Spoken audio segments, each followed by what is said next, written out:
A'udzubillahi minasyaitonirrajim. Bismillahirrahmanirrahim. Ya ayyuhallazi ya ayyuhal muzammil. Ya ayyuhal muzammil. Ya ayyuhal muzammil. Nah, kita langsung bahas ya sedikit-sedikit. Ya. Pertama di situ ada ya. Ya. Alhamdulillah wassalatu wassalamu ala Rasulillah amma ba'd. Jadi kita bahas langsung satu ayat per ayat. Di surat Al-Muzammil itu pertama ada ya ayyu. Ada ya. Ya. Kemudian ada fathah, kemudian ada alif. Kalau ada fathah dan alif ini ada satu di antara huruf mad tabi'i. Mad tabi'i ini adalah bacaan panjang yang biasa. Biasanya apa? Karena dibaca biasa 2 harokat, tidak lebih, tidak kurang. Namun setelah mad tabi'i itu bertemu lagi dengan hamzah ya a. Ya a. Ketika itu maka kaidahnya berubah lagi menjadi mad jaiz munfasil, yang mana bacaannya lebih panjang daripada mad tabi'i, dibaca 4 harokat sampai 5 harokat. Yang mana 4 harokat, Ustaz? Ya ayyu. Ya ayyu. Jadi jangan dibaca ya ayyu, namun ya ayyuhal muzammil. Lanjut lagi Ya. di ya ayyu. Ketika ada ayyu, ada ya di situ yang ya tasdid, maka ya tasdid ini dibaca sedikit ada penekanan. Ayyu. Ya ayyuhal muzammil. Lihat di muzammil ada mim Ya. yang tasdid. Muzammil. Ditahan. Kalau tadi ini ditekan, kalau ini ditahan. Ya ayyuhal muzammil. Insyaallah. Coba diulangi coba. Ya ayyuhal muzammil. Ulang. Ya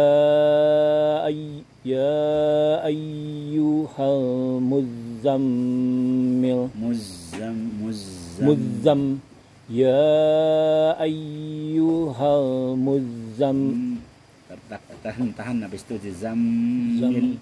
Ya ayyuhal muzammil. Ya ayyuhal muzammil. Coba Muzammil. lagi. Muzammil. Coba ulang dari ya. Ya ayyuhal Astagfirullah. Ya ayyuhal muzammil. Ya ayyuhal muzammil.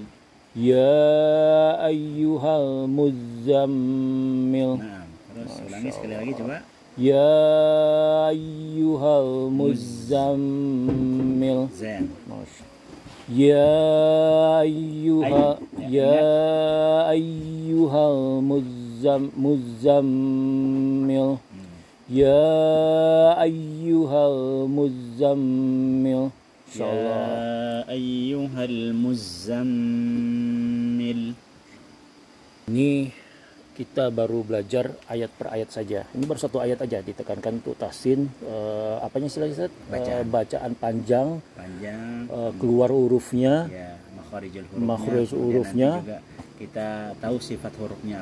Sifat hurufnya. Atau istifat. Karena nanti begitu kita ucapkan panjangnya beda, makhraj hurufnya beda, itu artinya juga bisa jauh ya, bisa jadi berbeda. Terutama yang akan berpengaruh besar itu di makharijul huruf. Makhrajul huruf adalah tempat keluar huruf. Ya. Nanti biasanya orang baca sa, ternyata itu sa. Misalkan so, dia baca sya, maka ini akan berubah dia. Baca a, kemudian dibaca a. Contoh yang paling sering itu orang kadang keliru di bacaan Al-Fatihah. Padahal Al-Fatihah ini adalah sehari-hari salah satu di antara syarat sahnya sholat. 17 kali minimal kan. Rasulullah SAW bersabda, la salata liman lam yaqra' bi fatihatil kitab. Tidak sah sholatnya orang yang belum membaca Al-Fatihah. Artinya belum membaca, bisa jadi dia membaca. namun bacaannya belum sempurna. Contohnya misalnya dia bilang alhamdulillahi rabbil alamin, padahal yang benar alhamdulillah rabbil alamin. Beda antara hamzah dengan ain ini jauh berbeda artinya. Alamin Rabb semesta alam, alam. Adapun alamin ini sakit. Masa segala puji bagi Allah Subhanahu wa taala, Rabb yang sakit. Ini pentingnya, pentingnya belajar belajar tahsin, karena di ini dalam, belajar tahsin ya, karena di dalam bacaan Al-Qur'an itu ada dua lahan, ada dua kesalahan. Ada lahan jali dan ada lahan khafi. Lahan jali ini adalah lahan yang terlihat jelas. Orang-orang yang biasa membaca juga tahu dia salah. Namun lahan khafi, lahan yang tersembunyi, lahan yang tidak semua orang tahu kecuali orang-orang yang memang memperdalami, mempunyai ilmu lebih dalam masalah ilmu qiraat, ilmu bacaan Quran, termasuk bacaan kapan dia dengungnya segini, kemudian sofirnya segini, kemudian misalkan kayak tadi mimnya harus ditahan dikit gitu. Ini sebenarnya tidak terlalu berpengaruh pada makna. Namun yang berpengaruh pada makna itu ketika seseorang salah dalam lahan jali, salahan yang fatal, lihat fatal kayak tadi alhamdulillahi rabbil alamin, padahal alhamdulillahi rabbil alamin. Maka benar Rasulullah SAW mengatakan khairukum man ta'allamal Qur'ana wa 'allamahu. Sebaik-baik kalian adalah orang yang mengajarkan Al-Qur'an dan belajar Al-Qur'an dan mengajarkannya. Jadi keutamaannya sangat besar. Makanya butuh kesabaran. Innama yuwaffas sabiruna ajrahum bighairi hisab. Allah akan memberikan ganjaran bagi orang-orang yang sabar dengan pahala yang tidak terhingga. Insyaallah. Itu aja dokter yang sudah berpuluh tahun istilahnya ya. Ya.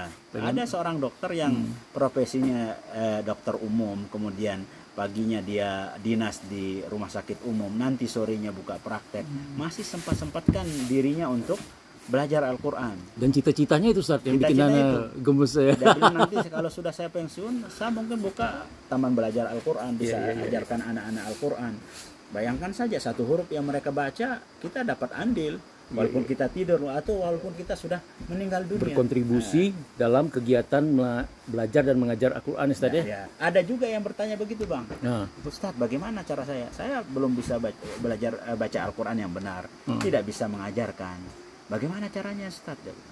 Ya antum ikut berkontribusi, mendukung, membantu program-program yang di situ orang-orang belajar dan mengajarkan Al-Quran. Buat sarana dan lain sebagainya sama, pahalanya sama. Bagaimana bisa sama Ustaz? Karena Rasulullah Shallallahu Alaihi Wasallam bersabda, "Ad-dalu ala khairi kafa'ilihi." Orang yang memberi petunjuk kepada kebaikan sama pahalanya dengan orang yang melakukannya. Man dalla ilal huda kana lahu minal ajri mithlu ujuri man tabi'ahu duna an yanqusa min ujurihi syai'a. Barang siapa yang memberi petunjuk kepada kebaikan, menyediakan sarana ini karena memberi petunjuk kepada kebaikan dan lain sebagainya, maka pahalanya sama dengan orang-orang yang diberikan kemudahan untuk belajar Al-Quran tanpa mengurangi pahalanya orang yang melakukannya. Dzalika fadlullahi yu'tihi man yasha. Itulah keutamaan dari Allah Subhanahu wa taala yang dia berikan kepada orang-orang yang dia kehendaki. Masya Allah. Ini baru satu ayat nih Ustaz ya. Nanti kita lanjut lagi di tempat-tempat yang representatif. Barakallahu fiikum.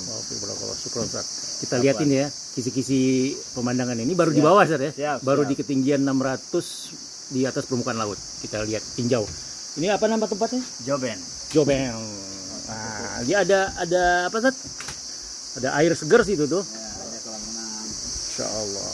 Nanti ya di Areta Pigi-Pigi hari keempat agendanya tahsin.